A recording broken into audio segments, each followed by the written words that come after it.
नमस्कार. मी सावित्रीबाई फुले. मी मुलींची पहिली शाळा काढली. मुलींना शिक्षणाचा समान हक्क मिळावा म्हणून मी शिक्षणाचा पाया रचला. मुलगी शिकली की घराला शहाणपण येतं, हाच माझा हेतू.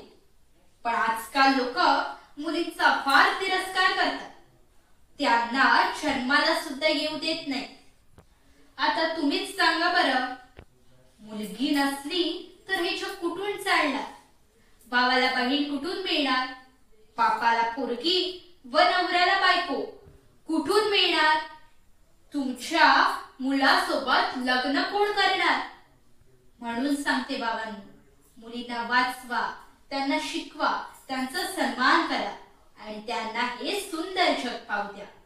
अर्र बाबांनो, मुलापेक्षा मुलगीच बरी.